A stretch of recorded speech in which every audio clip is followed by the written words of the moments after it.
సదాశివసమారంభాం శంకరాచార్యమధ్యమాం అస్మదాచార్యపర్యంతాం వందే గురుపరంపరాం. హరి ఓం. శ్రీ గురుభ్యో నమః. హరి ఓం. పార్థాయ ప్రతిబోధితాం భగవతా నారాయణేన స్వయం వ్యాసేన గ్రథితాం పురాణమునినాం మధ్యే మహాభారతం. అద్వైతామృతవర్షిణీం భగవతీం అష్టాదశాధ్యాయినీం అంబ త్వామనుసందధామి భగవద్గీతే భవద్వేషిణీం. యం బ్రహ్మా వరుణేంద్ర రుద్రమరుతస్తున్వంతి దివ్యైస్తవైః వేదై సాంగపదక్రమోపనిషదై గాయంతి యం సామగాః. ధ్యానావస్థితతద్గతేన మనసా పశ్యంతి యం యోగినః. యస్యాంతం న విదుః సురాసురగణాః దేవాయ తస్మై నమః. ఓం శ్రీకృష్ణ పరబ్రహ్మణే నమః. మరో వారం కార్యక్రమంలో శ్రీమద్ భగవద్గీత జ్ఞాన యజ్ఞంలో 43వ రోజు అధ్యయనానికి మీ అందరికీ స్వాగతం. యజ్ఞశిష్టామృతభుజో యాంతి బ్రహ్మ సనాతనం నాయం లోకోస్త్యయజ్ఞస్య కుతోన్యః కురు సత్తమా. శాస్త్రం ప్రకారం మనం సూర్యోదయానికి ముందే లేవాలి. ఎందుకంటే సూర్యుడు సాక్షాత్తు భగవానుని యొక్క ప్రత్యక్ష రూపం. ఆయన మనల్ని దీవించడానికి వస్తున్నాడు. సూర్యభగవానుడు మన అతిథిగా వస్తుంటే మనం అతనికన్నా ముందు సిద్ధంగా ఉండాలి కదా. బెడ్ కాఫీ తాగడం, పొద్దున్నే టీవీ చూడడం, వార్తాపత్రికలు చదవడం ఇదంతా కూడా మన సాంప్రదాయం కాదు. పొద్దున్న లేస్తూనే స్నానం చేయాలి. స్నానమే ఒక పెద్ద యజ్ఞం. ఎందుకంటే స్నానం చేయడం వల్ల 2 లాభాలు ఉన్నాయి. ఒకటి, శరీరానికి పట్టినటువంటి దుమ్మును వదిలిస్తుంది. రెండవది, మనసుకు పట్టినటువంటి మాలిన్యాన్ని కూడా వదిలేస్తుంది. మనం ఏ పని చేసినా దానివల్ల మనస్సులో కల్మషం పేర్చుకుంటున్నాం.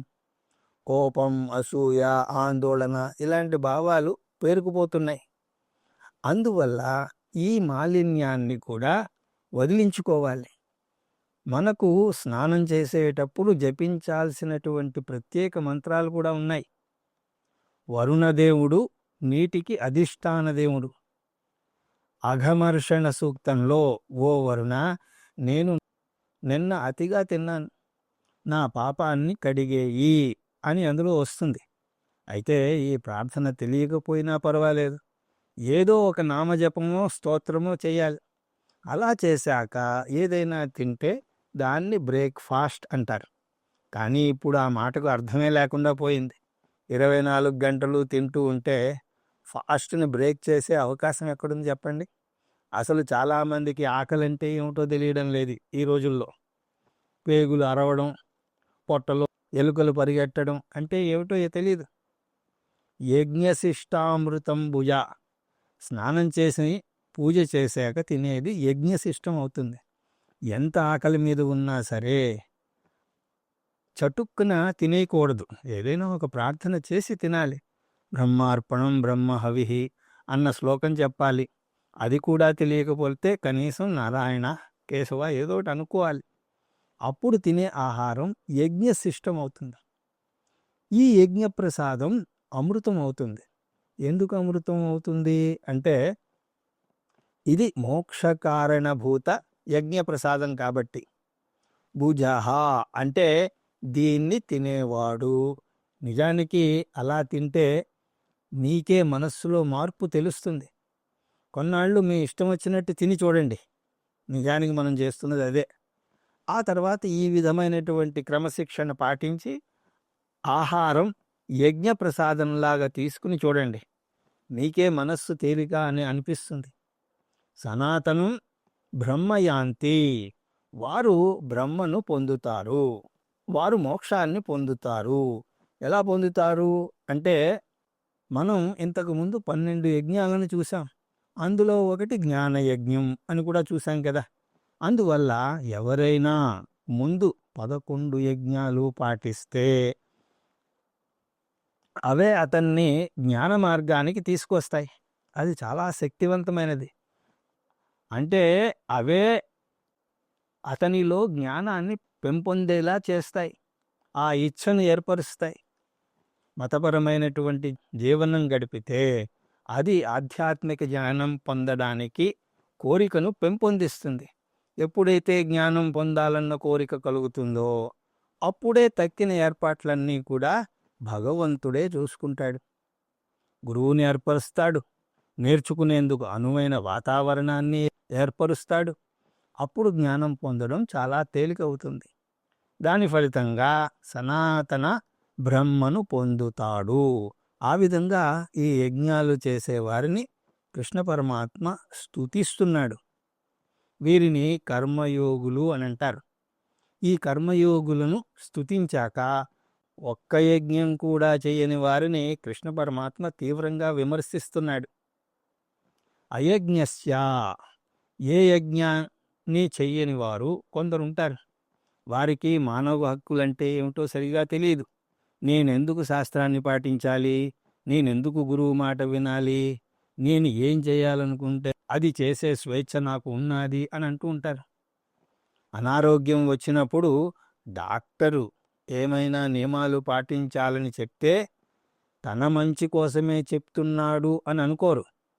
అలాగే శాస్త్రము, గురువు మన మంచి కోసమే చెప్తున్నారని అనుకోరు మరికొందరు. అలాగా ఇష్టం వచ్చినట్టు జీవించే వారిని కామాచారులు, కామవాదులు, కామభక్తులు అని అంటారు.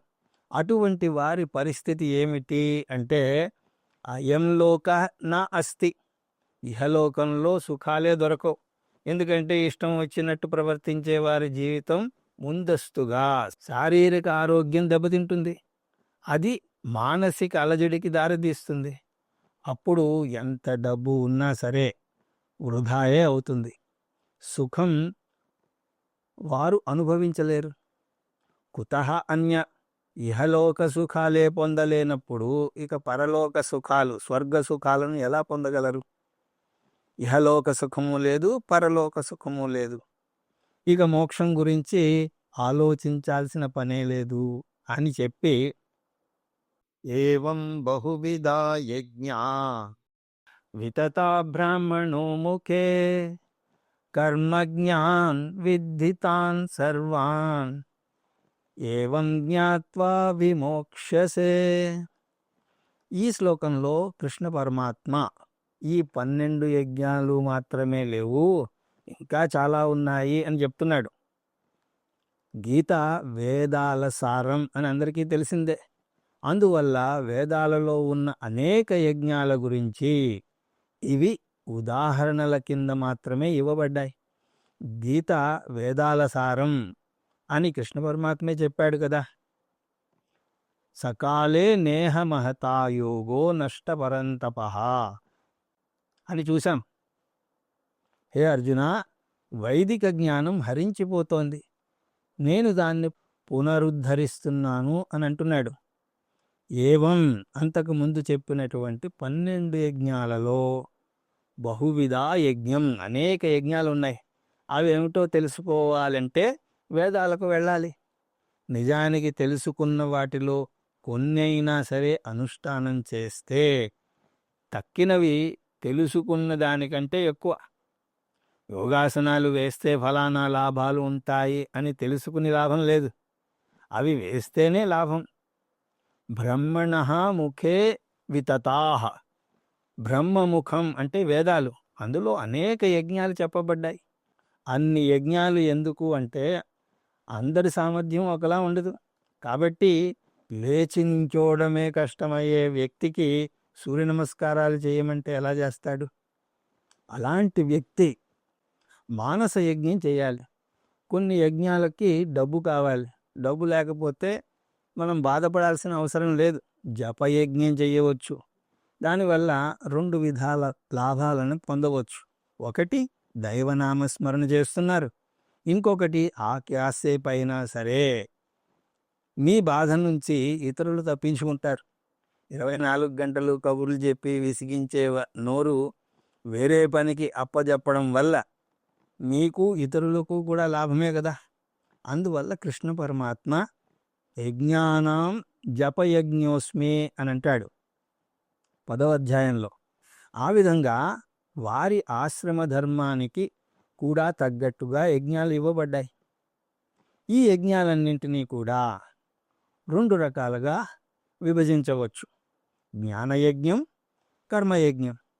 పూజా, జపము, ప్రాణాయామం, అష్టాంగ యోగం, ఆఖరికి ఉపాసన కూడా కర్మయోగం కిందకే వస్తుంది. కర్మయోగం పాత్ర ఏమిటో, జ్ఞానయోగం పాత్ర ఏమిటో స్పష్టంగా మనం తెలుసుకోవాలి.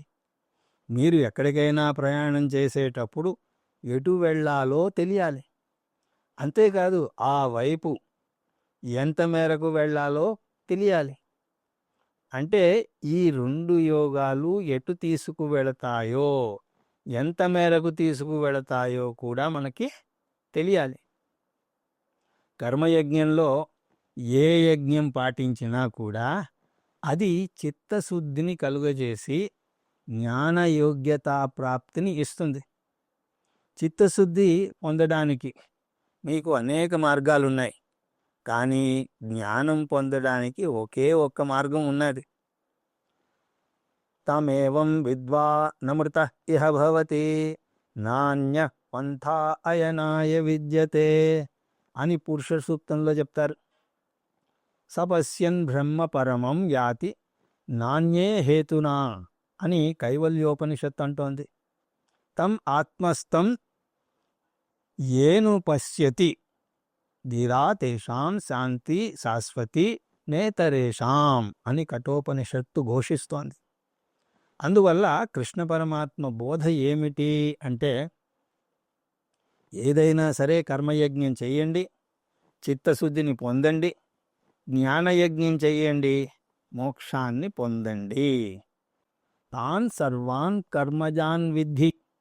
తాన్ సర్వాన్ అంటే జ్ఞానయజ్ఞం తప్ప అన్ని యజ్ఞాలు కర్మయజ్ఞాలని తెలుసుకో.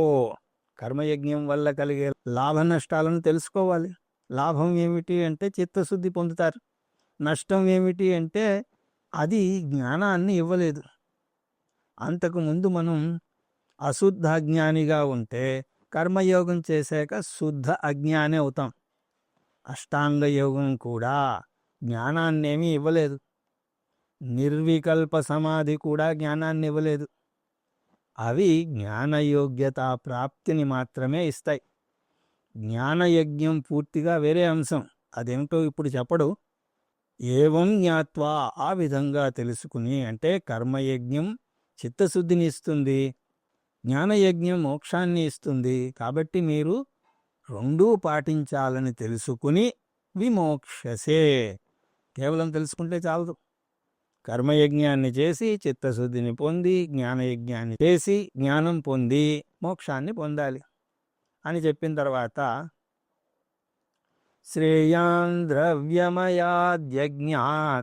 జ్ఞానయజ్ఞ పరంతప సర్వం కర్మాఖిలం పార్థ జ్ఞానే పరిసమాప్యతే. ఇప్పుడు శ్రీకృష్ణ పరమాత్మ జ్ఞానయజ్ఞాన్ని స్తుతిస్తున్నాడు. జ్ఞానయజ్ఞ శ్రేయాన్, జ్ఞానయజ్ఞం శ్రేష్టమైనది. అయితే దేనికన్నా శ్రేష్టమైనది? ద్రవ్యమయాత్ యజ్ఞాత్, ద్రవ్య యజ్ఞాలన్నింటికన్నా కూడా శ్రేష్టమైనది. ద్రవ్యయజ్ఞ అంటే తక్కిన 11 యజ్ఞాలు. అవే కాక కర్మయజ్ఞం కింద వచ్చేవి ఏ యజ్ఞమైనా కూడా ద్రవ్యంతో కూడిన యజ్ఞమే అవుతుంది. ఏ యజ్ఞం చేసినా సరే ఆఖరికి పారాయణ చేసినా కూడా చివరిలో ఒక పూజతో దాన్ని ముగించాలి. పూజ అంటే దానికి సంబంధించిన ద్రవ్యాలు అవి కావాలి.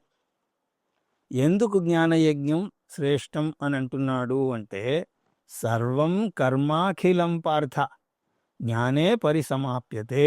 ఈ వాక్యాన్ని 2 విధాలుగా వ్యాఖ్యానించవచ్చు.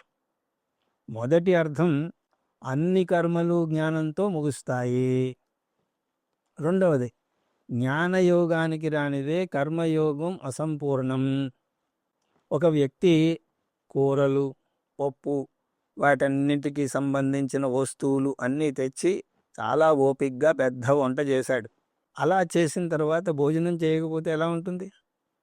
భోజనం చేయకపోతే పడిన శ్రమంతా కూడా బూడిదలో పోసిన పన్నీర్ అవుతుంది. అలాగే జ్ఞానయోగానికి రానిదే కర్మయోగం అసంపూర్ణం.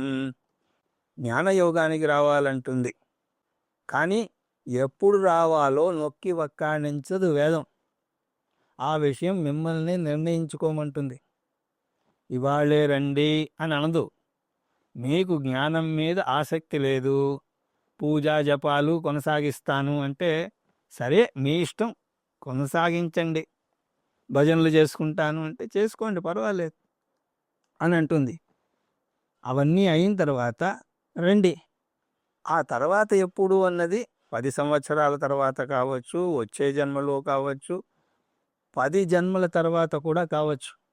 కానీ ఎప్పుడో అప్పుడు రాక తప్పదు. అలా రాకపోతే మీ శ్రమ అంతా పరిమితి నుంచి పరిమితి వైపుకు ప్రయాణం వెచ్చించినట్టు ఉంటుంది. అది జిమ్లో థ్రెడ్మిల్ మీద పరిగెట్టినట్టు ఉంటుంది. ఎన్ని గంటలు మీరు పరిగెట్టినా సరే ఆ హాల్ దాటి అక్కడికి వెళ్ళలేరు. అలాగే ఎన్ని కర్మలు చేసినా శాశ్వత ఫలం రాదు. అశాశ్వతమైనటువంటి కర్మలు అశాశ్వతమైనటువంటి ఫలాలని ఇస్తాయి. జ్ఞానయజ్ఞం ఒక్కటే మోక్షానికి ప్రత్యక్ష సాధనం. అందువల్ల ఓ పార్థ, అన్ని కర్మలు జ్ఞానయజ్ఞంలో పరిసమాప్తమవుతాయి అని అంటున్నాడు కృష్ణ పరమాత్మ. దీనివల్ల ఒక ముఖ్య విషయం అర్థం చేసుకోవాలి. జ్ఞానయజ్ఞమే సాక్షాత్ కారణం అని అనగానే కర్మయజ్ఞాలు పరోక్ష కారణాలు అవుతాయి. అలా అయితే నేను కర్మయజ్ఞం చేయడం ఎందుకు, సరాసరి జ్ఞానానికి వెళ్ళిపోతాను అని అనవచ్చు. అలా అంటే అది కుదరదు. అంతకుముందు జ్ఞానయోగానికి రానిదే కర్మయోగం అసంపూర్ణం అని చూశాం కదా. దానికి ఇప్పుడు ఇంకొక వాక్యం కలుపుకోవాలి. ఇప్పుడు కర్మయోగం లేనిదే జ్ఞానయోగం అసంభవం. దీనికి షార్ట్ కట్స్ ఏం లేవు. ఎలాగూ అందరూ చివరికి యూనివర్సిటీకే వెళతారు కదా, దానికోసం ప్రైమరీ స్కూలు, సెకండరీ స్కూలు ఇవన్నీ చదవడం ఎందుకు, నేను సరాసరి యూనివర్సిటీకే వెళతాను అంటే ఎలా ఉంటుంది? అలా వెళ్ళలేడు. ఒకవేళ 5 సంవత్సరాలు వెళ్ళి యూనివర్సిటీలో కూర్చున్నా సరే ఒక్క ముక్క కూడా అర్థం కాదు. యూనివర్సిటీకి వెళ్ళందే స్కూలు విద్య అసంపూర్ణం. స్కూలు విద్య లేనిదే యూనివర్సిటీకి వెళ్ళడం అసంభవం. అందువల్ల సూక్ష్మంలో మోక్షం ఏమీ రాదు. కర్మయజ్ఞం చెయ్యాలి, జ్ఞానయజ్ఞం చెయ్యాలి, అప్పుడు మోక్షాన్ని పొందుతాడు. ఇది ఒక అర్థం. రెండవ అర్థం, కర్మఫలాలన్నీ కూడా జ్ఞానఫలంలో వస్తాయి. సమాప్యతే అంటే అంతర్భవతి. కర్మ కన్నా జ్ఞానం ఎందుకు శ్రేష్టం అంటే కర్మఫలాలు కూడా జ్ఞానఫలంతో కలిసి వస్తాయి. ఎలాగా అంటే దీనికి వెనక ఉన్న తర్కం ఇది. కర్మ చేస్తే ఒక ఫలం వస్తుంది, అవునా కాదా? కర్మ అశాశ్వతం కాబట్టి దాని ఫలం కూడా అశాశ్వతమే అని చూశాం. ఇప్పుడు జ్ఞానఫలం ఏమిటి? మోక్షం. అది శాశ్వత బలం. అహం పూర్ణః అస్మి, అహం పూర్ణః అస్మి, అహం బ్రహ్మ అస్మి, అహం సత్యం జ్ఞానం అనంతం బ్రహ్మ అస్మి. ఇది జ్ఞానం. నేను అనంతమైనటువంటి బ్రహ్మను అయినప్పుడు నాకు వచ్చే ఫలం అనంతం, శాశ్వతం. అశాశ్వతమైనటువంటి ఫలాన్ని శాశ్వతమైనటువంటి ఫలంతో కలపవచ్చు, కానీ శాశ్వతమైనటువంటి ఫలాన్ని అశాశ్వతమైనటువంటి ఫలంతో కలపలేం. హైదరాబాదును ఇండియాలో కలపగలరు, కానీ హైదరాబాదులో ఇండియాని కలపలేం కదా. అందువల్ల జ్ఞానే అంటే జ్ఞానఫలం వల్ల, అంటే పూర్ణఫలం వల్ల సర్వఫలం అంతర్భవతి.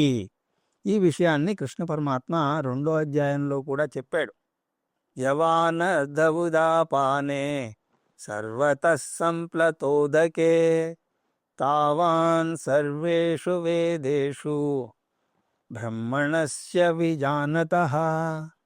అన్ని వైపులా జలాలతో నిండి ఉన్నటువంటి మహాజలాశయం అందుబాటులో ఉంటే చిన్న కొలనుతో పని ఏమిటి? జ్ఞానఫలం మహాజలాశయంతో సమానమైతే కర్మఫలాలు చిన్న కొలనులు. ఆ విధంగా చూసినా కూడా జ్ఞానమే శ్రేష్టం. మళ్ళీ 2 కారణాలు టూకీగా చూస్తే, మోక్షం పొందడానికి జ్ఞానం సాక్షాత్ సాధనం కాబట్టి జ్ఞానం శ్రేష్టం. జ్ఞానఫలంలో కర్మఫలాలు కూడా వచ్చేస్తాయి కాబట్టి జ్ఞానం శ్రేష్టం. జ్ఞానయజ్ఞం గురించి ఇంతగా చెప్పేసరికి సహజంగానే జ్ఞానయజ్ఞం ఎలా చెయ్యాలి అనే కుతూహలం ఏర్పడుతుంది. ఎలా చెయ్యాలో తర్వాత వచ్చే శ్లోకంలో చెప్తున్నాడు కృష్ణ పరమాత్మ. తద్విద్ధి ప్రణిపాతేన పరిప్రశ్నేన సేవయా ఉపదేక్షంతి తే జ్ఞానం జ్ఞానినః తత్వదర్శినః. ఈ 34వ శ్లోకంలో జ్ఞానం పొందే మార్గాన్ని తెలియజేస్తున్నాడు కృష్ణ పరమాత్మ. జ్ఞానయజ్ఞాన్ని సొంతంగా చేయలేమని ప్రత్యేకించి చెప్తున్నాడు కృష్ణ పరమాత్మ. తజ్ఞ యజ్ఞాలు సొంతంగా చేయవచ్చు, కానీ జ్ఞానయజ్ఞాన్ని సొంతంగా పొందలేము. దానికి బాహ్యంగా సహాయం కావాలి. అవి శాస్త్రము, గురువు. ఆత్మజ్ఞానం మనకు తెలిసినటువంటి ప్రమాణాల ద్వారా పొందలేం.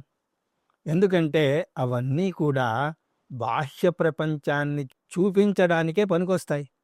బాహ్య ప్రపంచాన్ని చూసే కన్నునే మనం స్వయంగా చూడలేం.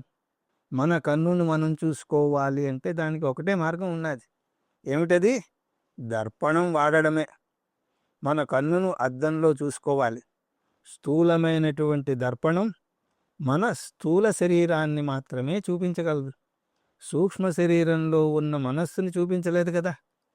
ఇక ఆత్మను ఎలా చూపించగలదు?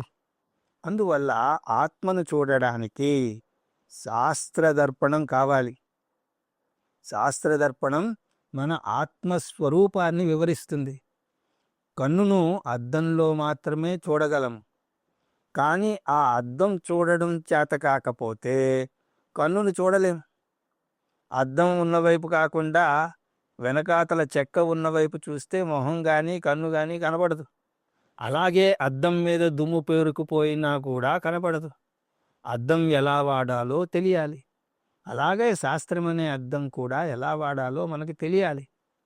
అది గురువే చూపించగలడు. శాస్త్రం చెప్పిన దాన్ని గురువు విడమరిచి చెప్తే అప్పుడు మనకి బాగా అర్థమవుతుంది. అద్దం మీద దుమ్ముని తుడిచినట్టుగా మన మనస్సులో ఉన్న దుమ్ముని గురువు దులుపుతాడు. అంటే మనకున్న అజ్ఞానాన్ని, సందేహాలను గురువు తీరుస్తాడు. గురువు సహాయం లేకుండా స్వతంత్రంగా నేర్చుకోవడానికి ప్రయత్నిస్తే శాస్త్రం సరిగా అర్థం కాకపోయినా పర్వాలేదు, కానీ తప్పుగా అర్థం చేసుకునే ఆస్కారం ఉన్నది. అది చాలా పెద్ద ప్రమాదం. అందుకోసమే శాస్త్రజ్ఞోపి స్వాతంత్రేణ బ్రహ్మాన్వేషణం న కుర్యాత్ అని అంటారు శంకర భగవత్పాదులు వారు. అందువల్ల గురువు ద్వారానే శాస్త్ర ఉపదేశాన్ని పొందాలి. గురువు దగ్గర నేర్చుకోకుండానే జ్ఞానం పొందిన వారు లేరా అని మీరు అడగవచ్చు. కానీ అది అందరికీ వర్తించదు. అలాంటి వారు ధన్యజీవులు. ఏదో ఒక సూత్రాన్ని చెప్పుకున్నప్పుడు ఆ సూత్రాన్ని తీసుకోవాలి, కానీ దానికి ఉన్నటువంటి ఎక్సెప్షన్స్, మినహాయింపులు తీసుకోకూడదు. శాస్త్రం వారు గత జన్మలో జ్ఞానాన్ని పొంది ఉండవచ్చు అని అంటుంది. గురువు అంటే 3 రకాల గురువులు ఉంటారు. మంత్రోపదేశం చేసే గురువు, ప్రేరణనిచ్చేటువంటి గురువు, బోధ చేసేటువంటి గురువు. ఈ 3 గురువుల మధ్య ఉన్న భేదాన్ని మనం సరిగా అర్థం చేసుకోవాలి. మంత్రోపదేశం అన్నది సుమారు అరగంటలో అయిపోతుంది. ఇప్పుడు శిష్యుడు పాదపూజ చేస్తాడు, గురువు ఒక మంత్రాన్ని బోధిస్తాడు. అందులో ప్రశ్నలు అడిగే అవకాశం ఏమీ లేదు. ఎందుకంటే అందులో జ్ఞానం పొందేదేమీ లేదు. ఇక ప్రేరణ కలిగించే గురువు శిష్యునిలో ఉత్సాహాన్ని కలుగజేయడానికి ప్రయత్నిస్తాడు. కృష్ణ పరమాత్మ మంత్రోపదేశం ఏమీ చేయలేదు, ప్రేరణ కలిగించి బోధ చేశాడు. క్లైభ్యం అస్మగమ పార్థ నైతత్వయుపపద్యతే క్షుద్రం హృదయ దౌర్బల్యం త్యక్తోతిష్ట పరంతప. ఓ అర్జున, ఈ పిరికితనానికి లోను కావద్దు, నీకిది ఉచితం కాదు, తుచ్చమైనటువంటి హృదయ దౌర్బల్యాన్ని విడిచిపెట్టు అని ముందుగా ప్రేరేపించాడు. కానీ అక్కడితో ఊరుకోలేదే, వేదాంతాన్ని కూడా బోధించాడు. అది కూడా ఒక క్రమ పద్ధతిలో. ఎలాగైతే ఫిజిక్స్ కానీ కెమిస్ట్రీ కానీ ఒక క్రమ పద్ధతిలో నేర్చుకుంటామో, శాస్త్రాన్ని కూడా అలాగే నేర్చుకోవాలి. బోధ ఉన్న చోట ప్రశ్నలకు సందేహాలకు చోటు ఉంటుంది. గుడ్డిగా నమ్మరు. శిష్యుడు అనేక ప్రశ్నలు వేయవచ్చు, ఆ బోధను శ్రద్ధగా వినాలి. అందువల్లనే కృష్ణ పరమాత్మ అనేక చోట్ల శృణు శృణు శృణు అని అంటాడు.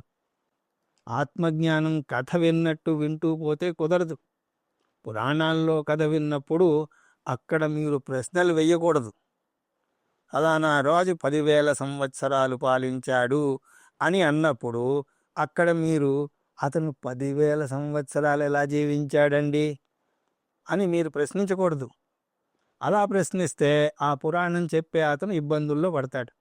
అంటే అక్కడ ఏదో 10,000 సంవత్సరాలు పాలిస్తే ఎంత అభివృద్ధి సాధిస్తారో అంత అభివృద్ధిని సాధించాడు అన్నట్టుగా మనం తీసుకోవాలి. అంతేగాని అదెలా సాధ్యం అని ప్రశ్నించకూడదు. కానీ వేదాంతానికి వచ్చేసరికి మీరు తప్పకుండా ప్రశ్నించాలి. కథ వినేటప్పుడు మెదడుకు మేత పెట్టాల్సిన అవసరం లేదు. కానీ ఒక బోధ వింటున్నప్పుడు శ్రద్ధగా వినాలి, ఒకదానితో ఒకటి సమన్వయం కుదరాలి. అలాగే ఒక చోట జ్ఞానం వల్లనే మోక్షం వస్తుంది అని చెప్పి ఇంకో చోట 4 మార్గాల ద్వారా మోక్షం వస్తుంది అని గురువు చెప్పకూడదు. గురువు సరిగా బోధించాలి, శిష్యుడు ప్రశ్నలు అడగాలి. అందువల్లనే అర్జునుడు 3వ అధ్యాయంలో ప్రశ్నలు అడిగాడు, ఈ అధ్యాయంలో ప్రశ్నలు అడిగాడు, చివరికి 18వ అధ్యాయంలో కూడా అడిగాడు. దీని అర్థం ఏమిటి? వేదం ఒక క్రమ పద్ధతిలో చెప్పబడేటువంటి శాస్త్రం. దాన్ని అర్థం చేసుకోవాలి, ఆలోచించి ప్రశ్నలు వేయాలి, వాటిని జీర్ణించుకోవాలి. ఫిజిక్స్లో ఒక సూత్రాన్ని చెప్పాలి అంటే అది చెప్పి దాని మీద జపం చెయ్యండి అని అనకూడదు. E = mc² అని ఒక సూత్రం. E = mc², E = mc², E = mc² అంటే ఆ జ్ఞానం వస్తుందా? దాన్ని విడమరిచి చెప్తారు. అలాగే వేదాంతంలో కూడా అహం బ్రహ్మాస్మి అనే సూత్రం చెప్పారు అంటే అది చెప్పి దాన్ని జపం చెయ్యండి అని అనరు, దాన్ని విశ్లేషించి విడమర్చి చెప్తారు. సోహం అన్న పదాన్ని జపం చెయ్యండి అని అనడు గురువు. గురువు ఒకవేళ అలా చెప్తే సోహం సోహం శోకం శోకం అనేస్తారు. చివరికి పైగా దాన్ని శోకమస్మి, అహం బ్రహ్మాస్మి కాదు, అహం శోకమస్మి అని అంటారు. అంటే నేను శోకం అని అనుకుంటున్నారు. అసలు అర్థం నాలో ఉన్న చైతన్యం బ్రహ్మలో ఉన్న చైతన్యం ఒక్కటే. ఈ విషయాన్ని జపం చేస్తేనో నమ్మితేనో కుదరదు. ఈ విషయాన్ని అర్థం చేసుకుని జీర్ణించుకోవాలి. అది అర్థమై జీర్ణించుకుంటే బోధ పూర్తి అయినట్టు అర్థం. అన్ని అధ్యాయాల్లో వివరించాక చివరిలో అర్జునుడు అంటాడు, నష్టో మోహ స్మృతిర్లబ్ధా త్వత్ప్రసాదాన్మయాచ్యుత. ఓ కృష్ణ, నా మోహం పోయింది, నాకు నీ బోధ చక్కగా అర్థమైంది అని అంటాడు.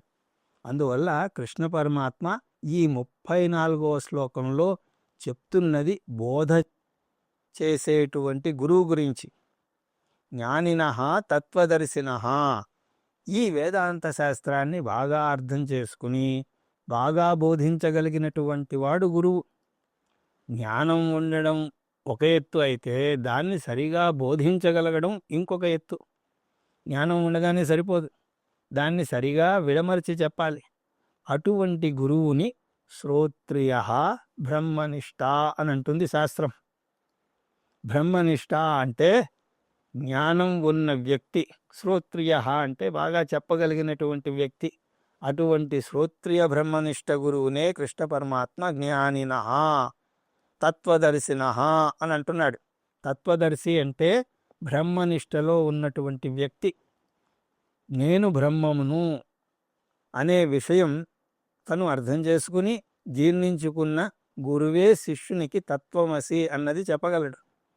అంటే నువ్వు బ్రహ్మవు అని చెప్పగలడు. అంతేకాదు అతను జ్ఞానిన కూడా, అంటే బోధ చెయ్యగలిగినటువంటి శక్తి ఉన్నటువంటి వ్యక్తి.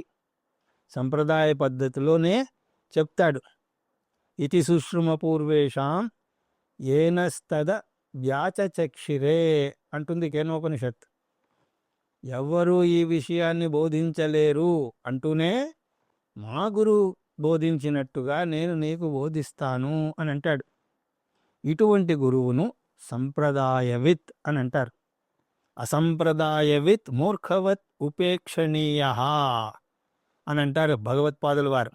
ఒక వ్యక్తి గొప్ప జ్ఞాని అయినా కూడా అతను గురు పరంపరను పాటించకపోతే అతను బోధ చేసేటువంటి గురువుగా తీసుకోకూడదు అని అంటారు. వారిని మంత్రోపదేశం చేసేటువంటి గురువుగానో, ప్రేరణను ఇచ్చేటువంటి గురువుగానో చూడవచ్చు, కానీ బోధ చేసేటువంటి గురువుగా చూడకూడదు. అందువల్ల శ్రోత్రియ బ్రహ్మనిష్ట అయినటువంటి గురువు దగ్గరకు మనం వెళ్ళాలి. ఆ గురువు ఏం బోధిస్తాడు అంటే ఆత్మవిద్యను బోధిస్తాడు. గురువు చెప్తాడు, సరే మనకు అది అందుకునే అర్హత ఉందా? ఒక పాత్రలో పాలు పొయ్యాలి అంటే ఆ పాత్ర అనువుగా ఉండాలి, అందులో చిల్లులు ఉండకూడదు, అది శుభ్రంగా ఉండాలి, లేకపోతే పాలు విరిగిపోవచ్చు కూడా. అలాగే మన మనస్సు సిద్ధంగా లేకపోతే ఆ జ్ఞానం సరిగా పొందలేం. ఇక్కడ కృష్ణ పరమాత్మ 3 అర్హతలను వివరిస్తున్నాడు. ఏమిటవి? జిజ్ఞాస, వినయం, సేవ. ఈ జ్ఞానం పొందాలి అనేటువంటి తీవ్రమైనటువంటి తపన ఉండాలి. ఈ జ్ఞానమే నా జీవితంలో నా సమస్యలను పారద్రోలగలదు అని తెలుసుకోవాలి. ఇది జిజ్ఞాస. రెండవది వినయం. నా అజ్ఞానాన్ని వినయంగా ఒప్పుకోవాలి. ఇది చాలా కష్టం. వినయం చూపాలి అంటే అహంకారాన్ని తగ్గించుకోవాలి. నాకే అన్నీ తెలుసు, నేనే అనేక పుస్తకాలు చదివేశాను అని గొప్పలు చెప్పుకునే వ్యక్తి గురువు దగ్గరికి వెళ్ళలేడు. శిష్యునికి వినయం ఉందో లేదో ఎలా తెలుస్తుంది అంటే తద్విద్ధి. గురువు దగ్గరికి వెళితే ఆయన ఒక క్రమ పద్ధతిలో బోధ చేస్తాడు. సరే, కానీ ఈ శిష్యుడు ఎలా వెళ్ళాలి? ప్రణిపాతేన. గురువు దగ్గరకు వెళ్ళి సాష్టాంగ నమస్కారం చేయాలి. సాష్టాంగ నమస్కారం ఎందుకు అంటే అది వినయాన్ని తెలియజేస్తుంది. అలా ఎప్పుడు చేయగలడు అంటే శిష్యుడు వినయంగా ఉన్నప్పుడే చేయగలడు. కానీ గురువు దగ్గరకు వచ్చి సాష్టాంగ నమస్కారం చేసినటువంటి ప్రతి శిష్యునికి జిజ్ఞాస ఉంది అని అనుకోలేం. చాలామంది ఆచార్యుల దగ్గరకు వెళ్ళి బారులు తీరి నిల్చుంటారు. ఎందుకు అంటే వారి సమస్యలను చెప్పుకోవడానికి. 3వ అబ్బాయికి పెళ్లి కాలేదనో, 2వ అమ్మాయికి అమెరికా వీసా రాలేదనో, స్థలం తగాదాల్లో పడిందనో, కడుపు నొప్పి తగ్గడం లేదనో, ఇలాంటివేవో చెప్పుకుంటూ ఉంటారు. పాత్ర నిరిగి దానం చేయమని అంటారు శాస్త్రంలో.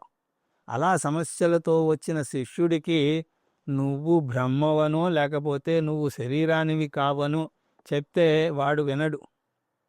పరిప్రశ్నేనా. అందువల్ల శిష్యుడు జ్ఞానం కావాలి అని అడగాలి అని అంటున్నాడు శ్రీకృష్ణ పరమాత్మ. ప్రణిపాతేనా, ప్రణిపాతం చెయ్యాలి. ప్రణిపాతం వినయాన్ని సూచిస్తే పరిప్రశ్న జిజ్ఞాసను సూచిస్తుంది. సేవయా, ఇంకొక ముఖ్యమైనటువంటి లక్షణం ఏమిటి అంటే సేవ చేయడం. గురువుకి సేవ చేయాలి. గురువుకి ఎందుకు సేవ చేయాలి? అలా చేయడం వల్ల 2 విధాలైనటువంటి ప్రయోజనాలు ఉన్నాయి.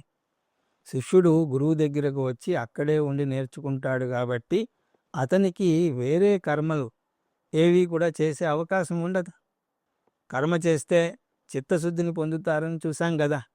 చిత్తశుద్ధి పూర్తిగా పొందకపోతే గురువుకు సేవ చేయడం వల్ల పొందుతాడు.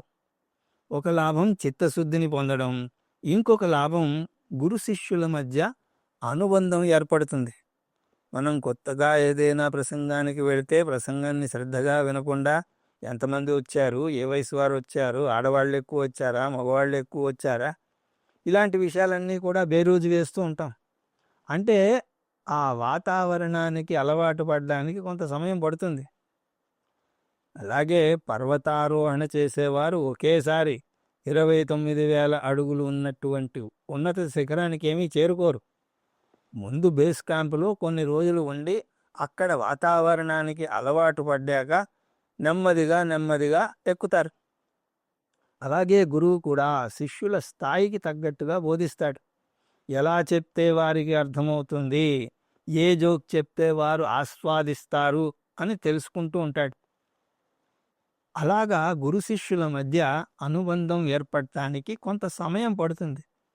శిష్యుడు సేవ చేయడం ద్వారా ఒకరినొకరు బాగా అర్థం చేసుకుంటారు. పరమార్థానంద స్వామీజీ దయానంద స్వామీజీ దగ్గర ఆశ్రమంలో ఉండి 3 ఏళ్ళు కోర్సు నేర్చుకున్నప్పుడు పూజ్య స్వామీజీ వీరిని నోట్స్ రాయమనేవారట. అదే పద్ధతి పరమానంద స్వామీజీ కూడా మొదట్లో పాటించేవారట. శిష్యులు నోట్స్ రాయడం వల్ల వారికి ఎంత అర్థమైంది, ఏది అర్థం కాలేదు అన్నది తెలుస్తుంది. సరిగా అర్థం కాకపోయినా పర్వాలేదు, కానీ ఒక్కోసారి తప్పుగా అర్థం చేసుకుంటారు.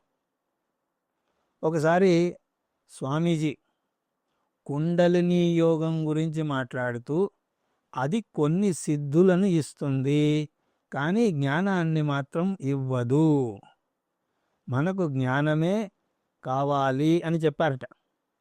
కానీ ఎవరో శిష్యుడు రాసుకోవడం ఎలా రాసుకున్నట్ట, కుండలిని యోగం మోక్ష సాధనమని స్వామీజీ చెప్పారు అని రాసుకున్నట్ట.